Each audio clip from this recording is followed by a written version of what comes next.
Случајот на Катлин отвара многу прашања кај секој од нас и секој од нас ќе се запраша со оглед на тоа што генетиката е на вистина и уметност на некој начин ќе речам и има интерес кај секој од нас за генетиката, ќе се запраша што ако јас имам таков ген, што ако јас можеби имам некаков ген и на моето потомство му нанесам некаква штета.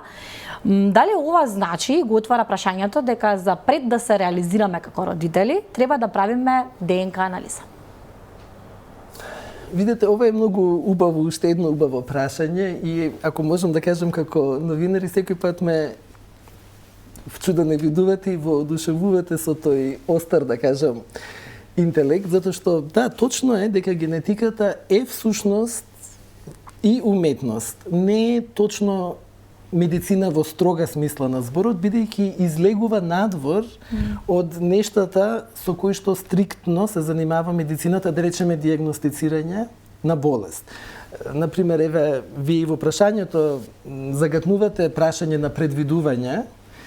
Знаете, тоа веќе е нешто што влага во овие меки работи, да кажеме, вештини, каде што, знаете, зборуваме за можности, за веројатности, не зборуваме за сигурно. Знаете, не е прашањето имате висок притисок, немате висок притисок, туку што може да биде 20%, 80% и тука генетиката станува уметност. Уметноста е прво во интерпретацијата, да кажам, на дали семејната историја, дали на наодите генетски од лабораторија и така натаму, меѓутоа поголемата уметност и умешност, а тие не се два различни збора, тие се многу блиску еден до друг ни се чини, е всушност разговорот со пациентите. Знаете што тоа всушност значи и разговорот со истиот наод, со еден пациент, со друг, со трет човек, да кажеме, може сосема различен всушност да биде, така да е уметност.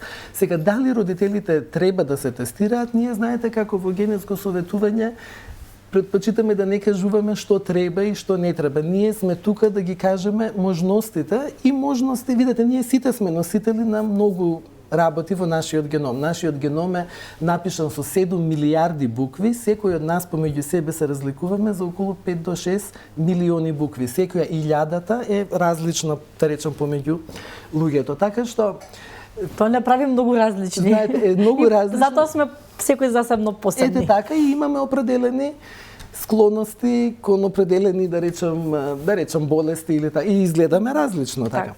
Така што дали човек треба да се тестира, си знае само човекот. Например, некој човек сака да знае, например, оди да му се предвидува иднината на некој начин, со карти, со кристална топка, не знам. Други луѓе, например, тоа не ги интересира. И во нашава работа има луѓе што ги интересира и сакаат да знаат дали за себе, дали за потомството, и постојат можности. Например, во нашата земја, па е воопшто и светот малце кубури со ова нешто што се вика предконцепцијски скрининг, значи проверка на луѓето дали се носители на нешто што би можело да го засегне потомството, меѓутоа пред да се случи бременост или во многу рани фази на бременоста, со цел да се идентификува дали едниот или двајцата се носители на нешто кој што би можело да предвидуваме каков би бил ризикот, да кажеме, за потомството и да нудиме методи, дали пред зачнувањето или од која ќе се зачне, например, како би можело со тој ризик да се управува. Ме разбирате? Значи, сепак постои можно, оскудни се можеби, но постои можност и во нашата земја. Видете, во нашата земја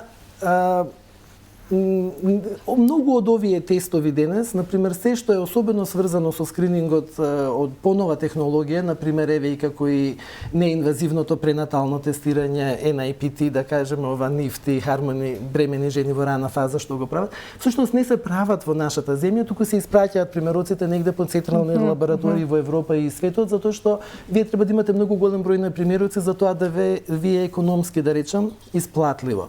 Така што меѓутоа предлагањето на програмите, скрининг програмата како таква не е национална програма. Например, еве за новороденечки скрининг, ние имаме национална програма за тие неколку болести, се проверува секое бебенце. Зошто задолжително, така. Задолжително. Да. Значи, ако фатите некое бебенце дека има, например, фенилкетонурија на вториот или третиот ден после раѓањето и спроведете соодветни промени во диетата, во исхраната, исклучите определени намирници, се развива сосема здрав човек воколку тоа се испушти, тогаш ситуацијата е многу различна. Така што тоа е национална програма и е достапна на секој. Ова друго нешто не е достапно, бидејќи државата не плаќа за тоа и овие тестови не се ефтини, така што прво од финансиска гледна точка нема секој пристап.